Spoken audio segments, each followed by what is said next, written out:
तो हाँ जी स्टूडेंट्स, कल की क्लास में मैंने आपको नया यूनिट स्टार्ट करवाया था जिसके अंदर मैंने आपको दो लॉजिकल कनेक्टिव्स पढ़ाए थे बच्चे। सबसे पहला पढ़ाया था आपको कंजक्शन, जिसको कंजक्शन एंड या ज्वाइन बोलते हैं, और उसके सिंबल को याद रखने की टेक्निक बताई थी कि ए के हिसाब से उसको याद रख लेना। तो ये कंजक्शन का साइन था बच्चे। और इसके लिए आपको अलग अलग केसेस बताए थे कि अगर अपने को दो प्रीमिसेस गिवन है तो टोटल 2 की पावर 2 यानी 4 केस बनेंगे। और 4 केस को लिखने का तरीका, सबसे पहले पी प्रीमिसेस में 2 ट्रू 2 फॉल्स, और क्यू में 1 ट्रू 1 फॉल्स 1 ट्रू और 1 फॉल्स। और इसके बिहाफ पे अगर हमें एंड कंजक्शन यानी दो प्रीमिसेस को जोड़ना है, कनेक्ट करना है बाय एंड कनेक्टिव, तो उसके जोड़ने के लिए तरीका क्या था कि बच्चे अगर इन दो प्रीमिसेस में कोई भी एक फॉल्स है तो रिजल्ट फॉल्स अदरवाइज ट्रू। तो ये इसमें एक फॉल्स है, इसमें भी एक फॉल्स है, इसमें भी एक फॉल्स है, तो कोई भी एक फॉल्स अगर है तो रिजल्ट फॉल्स अदरवाइज ट्रू। जबकि डिडक्शन मीट या फिर और बोलते हैं, उसके अंदर हमने क्या पढ़ा था कि इसके अंदर अगर एक भी ट्रू है तो ट्रू। तो ध्यान से देखो, एक भी ट्रू तो इसमें भी ट्रू है, इसमें भी ट्रू है, इसमें भी ट्रू है, इनमें ट्रू आ रहे हैं तो इसका मतलब ट्रू अदरवाइज फॉल्स। तो ये हमने पढ़े थे बच्चे कंजक्शन और डिडक्शन। अब इसके आगे के लॉजिकल कनेक्टिव और पढ़ रहे हैं। तो कल मैंने आपको बताए थे कि 4 से 5 टाइप के आपके पास लॉजिकल कनेक्टिव है। तो पेपर में क्वेश्चन यूं भी पूछ सकता है कि लॉजिकल कनेक्टिव्स की डेफिनेशन दो और उसको डिफाइन करो। तो उसके अंदर आपको ये 5-6 टाइप जो है लिख कर आने हैं, टेबल्स बना के आनी है। बेटर है कि आप 3 प्रीमिसेस के लिए भी बना कर आएँ। हालांकि आगे क्वेश्चनों में 3 प्रीमिसेस के क्वेश्चंस क्यों हैं, तो केस तो मैंने समझा ही दिए और तरीका आपको बता ही दिया कि कंजक्शन के अंदर हमेशा क्या देखना होता है। कंजक्शन के अंदर देखना होता है कि भाई अगर अगर एक भी फॉल्स है तो फॉल्स। अच्छा, 3 प्रीमिसेस दिए होंगे तो हम ऐसे तीनों को इकट्ठा लेकर कोई कंपोजिशन नहीं बना सकते। जैसे इन दोनों को लेकर पहले सोल्व कर लेंगे, फिर इन दोनों को, फिर इन दोनों को, और करेंगे इसके भी हाफ पे सोल्व। भाई यहाँ पर मैं क्यू की जगह आर लिख देता तो रिजल्ट तो यही बनने थे कि भाई अगर कोई भी एक फॉल्स है तो फॉल्स अदरवाइज ट्रू। तो इस तरीके से आपको करने होंगे। बाकी आगे 8 वाले क्वेश्चन और आएंगे, उसमें भी दिखा देंगे आपको। तो बच्चे कंजक्शन हो गया, डिडक्शन हो गया। और एक बात और बता रहा था मैं आपको, इससे पिछले चैप्टर ट्री के अंदर जो मैंने आपको पोलिश नोटेशन वाला आर्टिकल करवाया था जो आपके लास्ट में था बच्चे। तो इस पोलिश नोटेशंस में मैंने आपको ये 2 क्वेश्चंस करवाए थे। और इन क्वेश्चंस में वो पेपर में यूं भी पूछ सकता है, जैसे मैंने आपको बताया था कि प्रीफिक्स नोटेशन को बोलते हैं पोलिश नोटेशन। तो वो ये भी कह सकता है कि इन वाले एक्सप्रेशन को पोलिश नोटेशंस मानकर सोल्व करो। तो पोलिश नोटेशंस मानकर प्रीफिक्स मानकर मतलब। और ऐसे ये वाला क्वेश्चन पूछ सकता है, पोस्ट फिक्स को बोलते हैं रिवर्स ऑफ पोलिश नोटेशन। तो वो पेपर में ये भी पूछ सकता है कि ये एक्सप्रेशन देकर कि what is the value of reverse of Polish notation. तो उसका मतलब है कि हमने जैसे सोल्व किया हुआ है वैसे ही सोल्व करना है, यानी पोस्ट फिक्स मानकर सोल्व करना है। तो इन क्वेश्चंस को वो इस तरीके से भी पेपर में पूछ सकता है। तो अब अपने तो अपना नया चैप्टर जो स्टार्ट कर रखा था उसको कंटिन्यू कर रहे हैं। तो बच्चे ये छोटी छोटी बातें ध्यान से देखना। तो ये पेपर इजी है, बस उसके अंदर क्वेश्चंस थोड़ा सा घुमा के पूछ सकता है। तो आपको ये आइडिया होना चाहिए, मतलब आर्टिकल्स को इस तरीके से पढ़ो कि आपको पूरे के पूरे वो लॉजिक्स ही याद हों। तो पेपर में वो कैसे मर्जी पूछ ले, किसी मर्जी दूसरे नाम से पूछ ले, तो आपको पता हो। अब अगला स्टेटमेंट है बच्चे लॉजिकल कनेक्टिव में नगेशन। बच्चे नगेशन क्या कहते हैं, देखो नगेशन के 3 साइन है। या तो इसको इस तरीके से, इसको टिल्ड का साइन भी बोलते हैं, TIELD लिख लो अगर लिखना है तो। इसको टिल्ड का साइन भी बोलते हैं या इसको नगेशन बोलते हैं। और का मतलब है ओब्लिक, मतलब इसके अलावा इसका सिंबल ये भी है, इस तरीके से भी रिप्रेजेंट करते हैं, या सीधा लाइन लगाकर। तो बच्चे ये तीनों इसके नोटेशन है नगेशन के। अब जैसे हमने एंड का पढ़ा था, एंड में हमने ए से याद किया था, और में उसका उल्टा। नगेशन में इस तरीके से भी बना सकते हो, ऐसे भी बना सकते हो, या ऐसे लाइन देकर भी बना सकते हो। तो नगेशन नाम से ही पता लग रहा है कि जो भी प्रीमिसेस दिया होगा उसका जस्ट अपोजिट रिजल्ट लिखना है। यानी प्रीमिसेस पी में अगर टी है तो आप उसके नोर के अंदर, इसको नोर भी बोलते हैं, इसका नगेशन। तो in negation statement it is opposite of original statement. जो ओरिजिनल स्टेटमेंट दिया होगा उसका जस्ट अपोजिट करना है। It is just to not the statement. ये जस्ट स्टेटमेंट का नोट कर देगा, यानी जो चीज़ ट्रू है उसका उल्टा फॉल्स, फॉल्स है तो true. Assume P is any proposition, P is अपने को एक प्रोपोजिशन दी हुई है, then negation of P is denoted by negation P. तो इस तरीके से इसको रीड करते हैं। फिर the negation of any given proposition P is the proposition उस truth value is opposite to P. P की just opposite value truth value में लिखनी है। जैसे मान लो फॉर एग्जाम्पल ये तो अपनों ने पहले स्टेटमेंट वाइज समझाया और फिर उसकी ट्रुथ टेबल बना के दिखाई। तीनों चारों जो भी हम समझाएंगे वो सारे स्टेटमेंट के थ्रू भी समझाएंगे और ट्रुथ टेबल के अकॉर्डिंग भी। तो जैसे मान लो पी प्रीमिसेस दिया हुआ है, 3 वाले साइन लगाते हैं, इक्विवेलेंट बताता है ये। P equivalent to the flower is pink, मतलब इस लाइन का मतलब पी प्रीमिसेस नाम दे दिया। तो अगर इसका नेगेशन निकालना है तो the flower is not pink, तो इसको नेगेशन पी से लिख देंगे। और अगर अब ट्रुथ वैल्यू वाइज समझाना है तो जैसे मान लो, तो इसमें दो ही स्टेंस लेंगे, यानी एक पी प्रीमिसेस और एक उसका नेगेशन। तो इसमें पी और फिर क्यू लेते हो तो फिर नेगेशन क्यू बना देना, तो वो क्यू के कॉरस्पॉन्डिंग बना देना। तो जैसे पी के अंदर मान लो अब दो ही केस बनेंगे क्योंकि एक ही प्रीमिसेस है, तो बच्चे 2 की पावर 1 यानी दो केस, एक ट्रू और एक फॉल्स। अब नेगेशन पी निकाल रहे हैं तो ट्रू का अपोजिट फॉल्स, फॉल्स का अपोजिट ट्रू। तो इस तरीके से ये सारी बातें याद रखनी है क्योंकि आगे बड़े बड़े क्वेश्चंस करेंगे तो उसके अंदर आपको ये टेबल्स के रिजल्ट्स याद होने चाहिए। तो आज की क्लास में आपको मैं सिर्फ लॉजिकल कनेक्टिव्स पढ़ा के छोड़ूंगा, जिससे कल आपको अगर वो याद होंगी कि किस में एक फॉल्स होने पर फॉल्स और बाकी अदरवाइज ट्रू, वो कंजक्शन था। डिजक्शन के अंदर अगर एक भी ट्रू तो ट्रू अदरवाइज फॉल्स, तो वो डिजक्शन था। नेगेशन के अंदर जस्ट अपोजिट। तो ये कल सारे रिजल्ट आपको और आगे वाली दोनों यूनिट के लिए ये पूरी टेबल ढंग से याद होनी चाहिए आपको प्रॉपर। जैसे मर्जी रट्टा मारो कि किस में क्या रिजल्ट आएंगे, किस में क्या रिजल्ट आएंगे, फिर उसके बिहाफ पे ही बच्चे आगे यूनिट होएगी और बहुत इजी यूनिट है अगर आप ये 5-7 लॉजिकल कनेक्टिव्स की टेबल्स को ढंग से याद कर लेते हो। नेक्स्ट है बच्चे कंडीशनल या फिर इसको बोलते हैं इम्प्लीकेशन, दो नाम है, कंडीशनल या फिर इम्प्लीकेशन। तो बच्चे कंडीशनल या इम्प्लीकेशन को किससे शो करते हैं? पी टेंडिंग्स टू क्यू, मतलब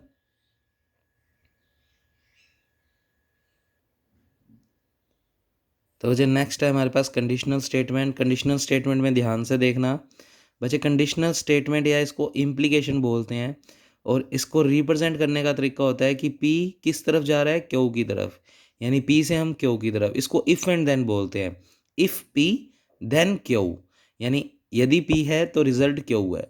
ऐसे ही इसको उल्टा कर दें तो क्यू टेंडिंग्स टू पी का मतलब इफ क्यू देन पी।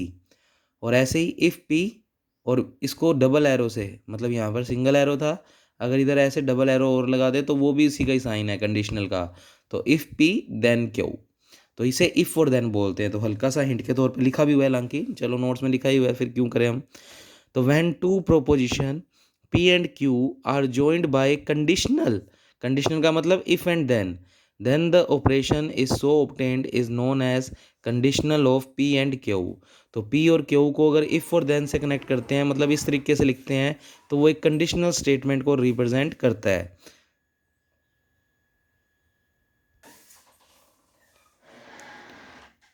तो बच्चे the statement are written in the form of if P then Q. तो इसको बोलने का तरीका क्या होता है? If P then Q, where Q is necessary statement and P is sufficient.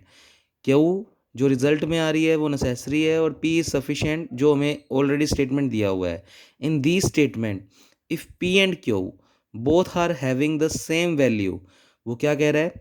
अगर पी प्रीमिसेस और क्यू प्रीमिसेस में जो ट्रुथ वैल्यू में वैल्यू दी हुई है अगर वो सेम वैल्यूज़ हैं, then the result is true. यानी अगर पी और क्यू दोनों में ट्रू है तो भी ट्रू, और अगर दोनों में फॉल्स है तो भी रिजल्ट दोनों में सेम दे रखा है तो भी result true. Otherwise the result will be value of Q. Otherwise जो वैल्यू लिखेंगे वो वैल्यू लिखेंगे क्यू की। वापस सुनो इस लाइन में, यही लाइन इंपॉर्टेंट है बस। ट्रुथ टेबल के अंदर हम इस वाले स्टेटमेंट के लिए टेबल क्या बनाएंगे, वो कहता अगर पी और क्यू प्रीमिसेस में दोनों स्टेटमेंट की वैल्यू सेम है, दोनों पी भी एक स्टेटमेंट है क्यू भी एक स्टेटमेंट है, इसको वही प्रीमिसेस बोलते हैं। अगर दोनों स्टेटमेंट के अंदर वैल्यू सेम है, चाहे दोनों दोनों ट्रू दे रखे हो, चाहे पी में फॉल्स और क्यू में भी फॉल्स दे रखा हो, अगर दोनों सेम है तो ट्रू। और अदरवाइज जो रिजल्ट लिखेंगे, अगर पी टेंडिंग्स टू क्यू निकाल रहे हैं तो जो क्यू के अंदर वैल्यू होगी वो रिजल्ट लिखेंगे, और अगर क्यू टेंडिंग्स टू पी निकाल रहे हैं तो दोनों दोनों में रिजल्ट जो सेम है वो तो ट्रू लिखेंगे, और अदरवाइज जो रिजल्ट पी का होगा वो लिखेंगे। तो इस तरीके से देखो कंडीशन में एरो जिसको टच कर रहा है, तो जब अलग अलग वैल्यूज होगी तो वैल्यू किसकी लिखेंगे, फिर चलेगी किसकी? क्यू की। ऐसे ही इधर के लिए कर रहे हैं तो एरो पी की तरफ जा रहा है तो चलेगी किसकी? पी की। अगर रिजल्ट अलग अलग है पी और क्यू में तो चलेगी किसकी? इस केस में पी की, और इस केस में क्यू की।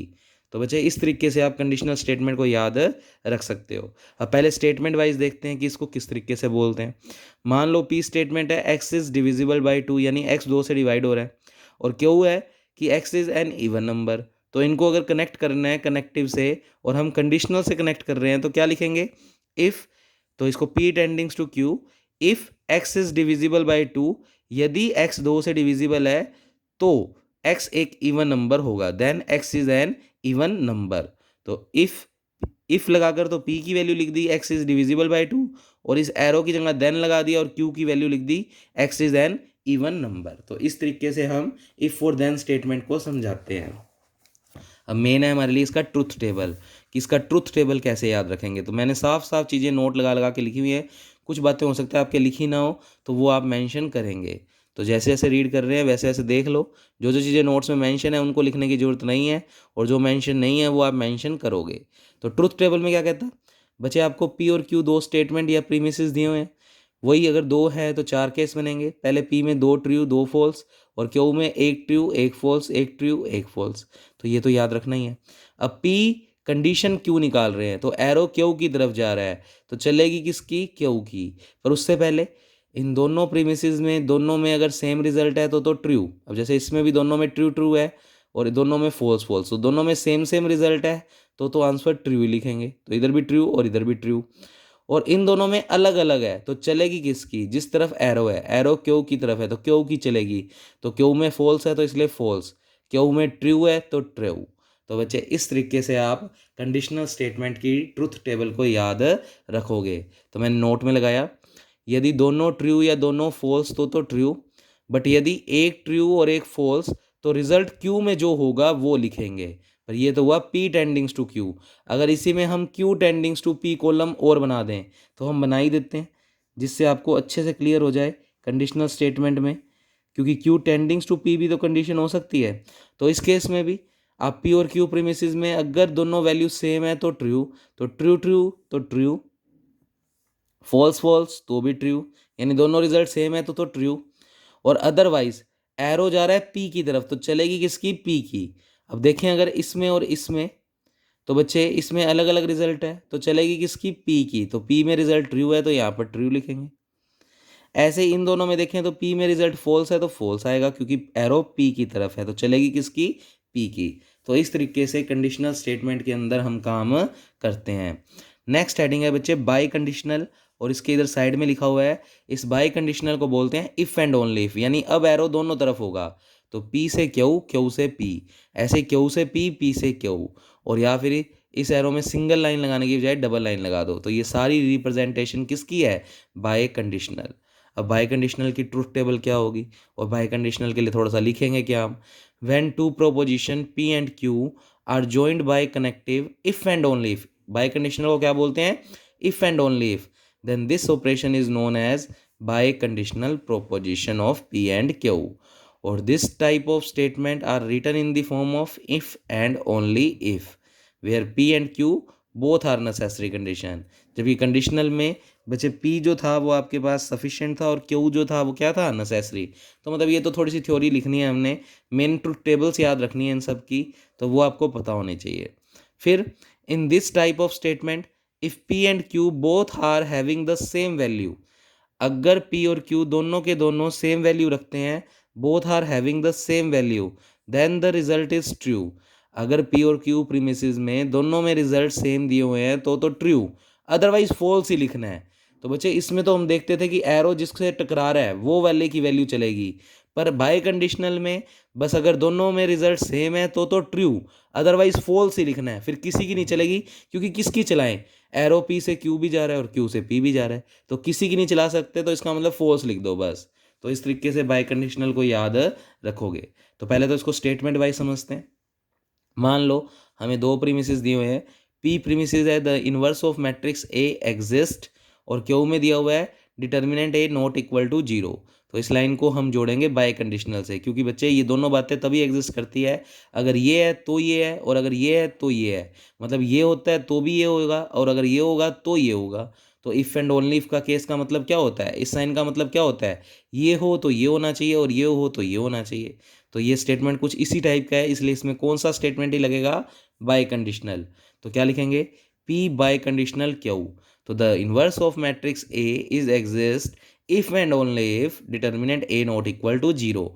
मतलब यहाँ से यहाँ भी है और यहाँ से यहाँ भी है, मेनली इसकी ट्रुथ टेबल। तो पी और क्यू मान लो दो प्रीमिसेस है, तो 2 की पावर 2 कितने केस बनेंगे, 4। तो 2 बार ट्रू 2 बार फॉल्स, एक ट्रू एक फॉल्स, एक ट्रू एक फॉल्स। अब पी दैट इम्प्लाइज नहीं, if and only if Q, इसकी टेबल बनानी है। तो पी और क्यू में अगर दोनों प्रीमिसेस सेम है तो ट्रू ट्रू फॉल्स फॉल्स, तो रिजल्ट ट्रू। अदरवाइज अगर अलग अलग है, जैसे इसमें ट्रू है इसमें फॉल्स है इसमें ट्रू, तो रिजल्ट फॉल्स ही लिखना है। क्योंकि अब हम किसी एक की नहीं चला सकते, क्योंकि दोनों की तरफ एरो जा रहा है, पी से क्यू भी और क्यू से पी भी। तो अलग अलग रिजल्ट के केस में हम सीधा फॉल्स लिखेंगे। तो इस तरीके से इसका काम रहेगा। अच्छा, symbolically P if and only if Q, Q if and only if P, P double arrow लगा दो, इधर भी डबल एरो लगा दो। तो ये तरीके इसके रिप्रेजेंट करने के रहेंगे। तो ये हो गया बच्चे बाय कंडीशनल स्टेटमेंट। अब कुछ बातें और पढ़ रहे हैं और उसके बाद आज की वीडियो कंप्लीट करेंगे। तो बच्चे एक पेज और देखें साथ साथ। नेक्स्ट पेज है हमारा negation of conditional statement. Conditional statement का नगेशन करो, तो नाम से ही पता लग रहा है कंडीशनल स्टेटमेंट मतलब पी टेंडिंग्स टू क्यू या क्यू टेंडिंग्स टू पी, और उसके आगे क्या लगाना है, नगेशन, यानी टिल्ड का साइन या नोर का साइन। तो उससे रिजल्ट क्या मिलेगा, तो पहले तो उसने रिजल्ट कुछ लिख दिया, मतलब ये फॉर्मूला याद रखना है, और फिर हम इसको क्रॉस चेक करेंगे कि ये और ये रिजल्ट बराबर है भी या नहीं। तो क्या लिखता है वो, इफ़, तो वहाँ पर लॉजिकल कनेक्टिव्स तो खत्म हो गए, उसके बाद कुछ अलग से वो फॉर्मूले और निकाल के दिखा रहा है, जिनका यूज़ आगे करना चाहें तो कर लेंगे, या फिर वो पेपर में डायरेक्ट इनकी डेफिनेशन पूछ सकता है। तो देखें, वो लिख देगा नगेशन ऑफ कंडीशनल स्टेटमेंट को डिफाइन करो, तो आप क्या कहोगे, माना पी और क्यू दो प्रपोजिशंस हैं, यानी पी और क्यू दो स्टेटमेंट्स हैं। फिर कंडीशनल स्टेटमेंट लेना है और उसका नगेशन। तो कंडीशनल स्टेटमेंट को रिप्रेजेंट करते हैं पी टेंडिंग्स टू क्यू, ये तो हो गया कंडीशनल, और इसका नगेशन लेना है तो अपनों ने नोर का साइन लगा दिया, और हमने चुपचाप इसको कह दिया कि ये बराबर है बच्चे पी को एज इट इज़, एंड का साइन लगा दो, और ये वाला नोर का साइन सिर्फ क्यू पे लगेगा, तो नोर क्यू। अब हमने कुछ अजीब सा लिख दिया कि इसके बराबर की वैल्यू ये है, तो क्रॉस चेक करनी पड़ेगी कि इससे और इससे रिजल्ट सेम आ रहा है या नहीं। तो हमने LHS की अलग ट्रुथ टेबल बनाई और RHS की अलग ट्रुथ टेबल बनाई, और देखते हैं दोनों से रिजल्ट सेम आता है या नहीं। अगर सेम आ गया तो इसका मतलब इस रिजल्ट को इस फॉर्म में लिखा जा सकता है। तो याद रखना, लिखा तो जा सकता है क्योंकि ट्रू आने वाला है। तो याद करो रिजल्ट, सबसे पहले पी, फिर बीच में एंड का साइन आ जाएगा, और ये नगेशन किस पे लग जाएगा, क्यू पे। अब चेक करते हैं। तो बच्चे टेबल क्या क्या बनेगी, देखो पी और क्यू दो प्रीमिसेस दिख रहे हैं, तो पी और क्यू दो प्रीमिसेस बनाए। फिर पी कंडीशनल क्यू निकालना है तो वो भी बना दिया। फिर उसका क्या लेना है, नगेशन, तो वो वाला कॉलम बना दिया। अब चारों की वैल्यूज़ निकाल लेते हैं। अब क्योंकि दो ही प्रीमिसेस है तो 2 की पावर 2 4 केस बनेंगे। तो पी में दो ट्रू दो फॉल्स, और क्यू में ट्रू फॉल्स। अब सबसे पहले पी कंडीशनल क्यू, क्या पढ़ा था हमने इसके अंदर, हमने इसमें पढ़ा था कि अगर पी और क्यू दोनों में स्टेटमेंट सेम है तो ट्रू, तो ट्रू ट्रू है तो भी ट्रू, फॉल्स फॉल्स है तो भी ट्रू, क्योंकि सेम है।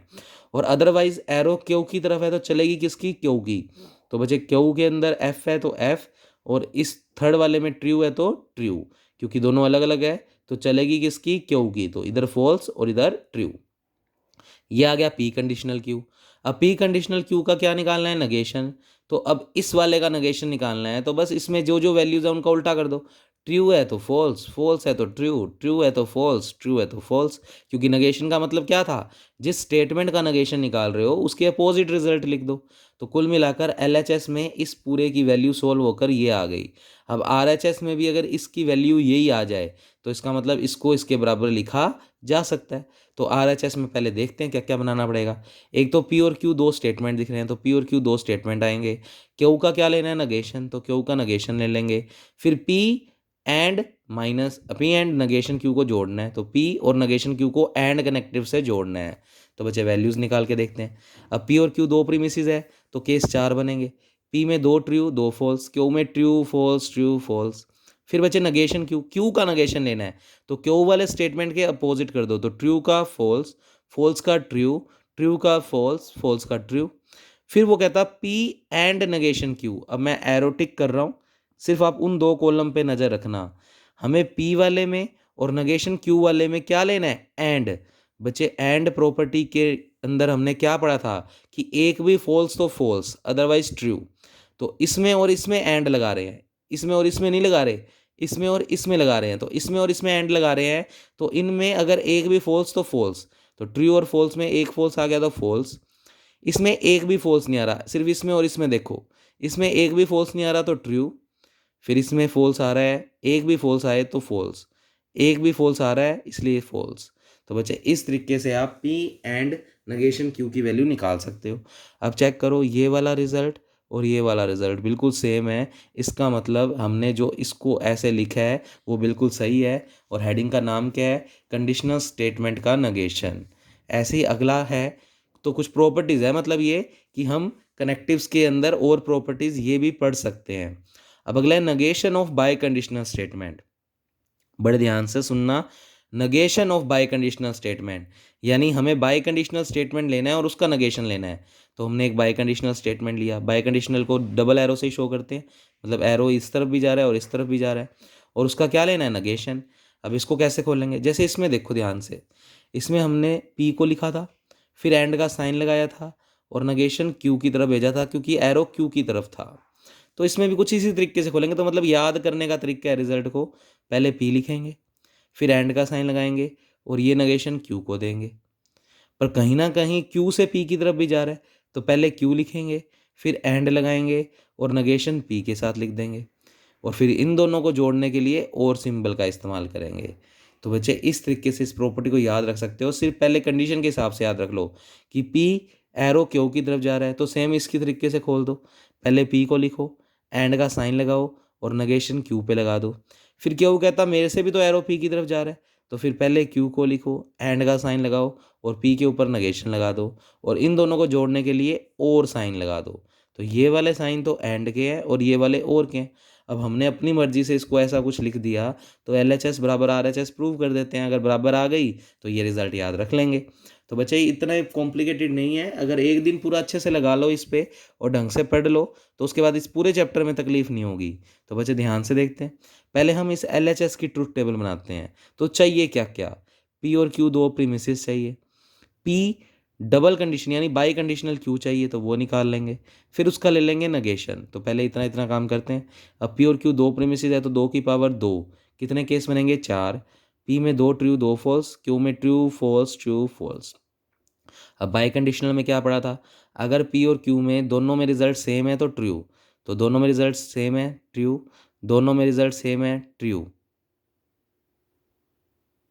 गलत लिख दिया बच्चे इसने, तो ये स्टेटमेंट सही करो आप लोग।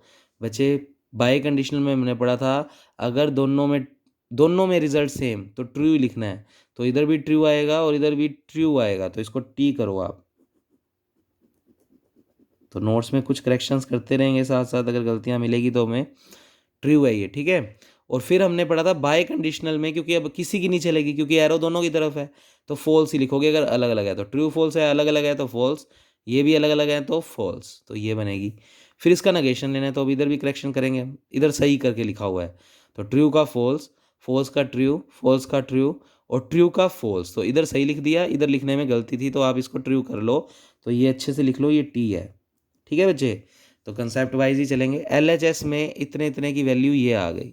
अब RHS में ये पूरा स्टेप सोल्व होके यही बनना चाहिए। तो इसके लिए पहले चाहिए क्या क्या, देखो पहले तो पी और क्यू दो प्रीमिसेस दिख रहे हैं, तो पी और क्यू दो प्रीमिसेस लिखे, नगेशन क्यू भी निकालना है, नगेशन पी भी, तो नगेशन क्यू भी निकालना है और नगेशन पी भी। उसके अलावा एक column P and negation Q, तो पी एंड नगेशन क्यू। एक column Q and negation P, तो क्यू, ये क्यू लिखा हुआ है साफ साफ, एंड नगेशन पी। और फिर हमें इन दोनों को और स्टेटमेंट से जोड़ना है, तो इस वाले को और इस वाले को और स्टेटमेंट से जोड़ना है। तो आपको दिख रहा होगा ये और बीच में और, तो ये पूरा एक कॉलम बना, ठीक है। अब वैल्यू निकालते हैं बच्चे, दो ही केस हैं तो 4 केसेस, दो ही प्रीमिसेस है तो 4 केस बनेंगे।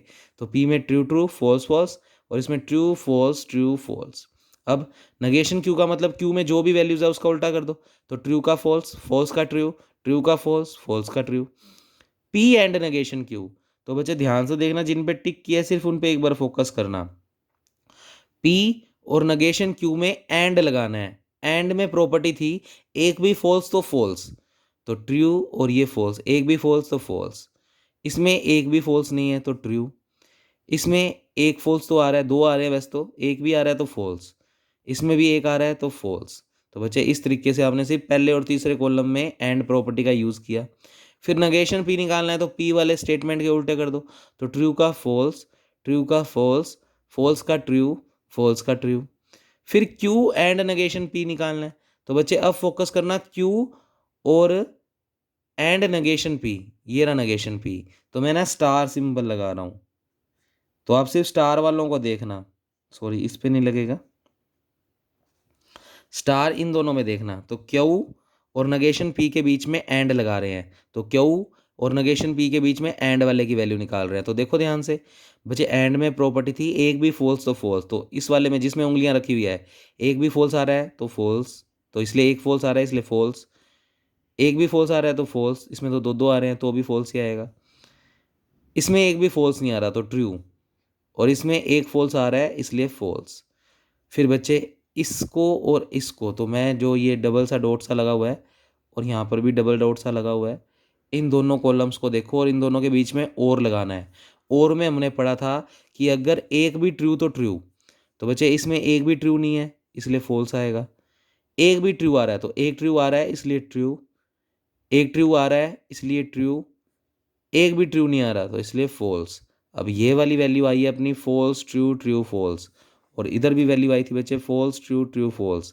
इसका मतलब दोनों की ही LHS और RHS की वैल्यू सेम आ रही है लास्ट कॉलम में। तो इसका मतलब ये स्टेटमेंट भी याद आप कर सकते हो, और इसको बोलते हैं negation of bye conditional statement.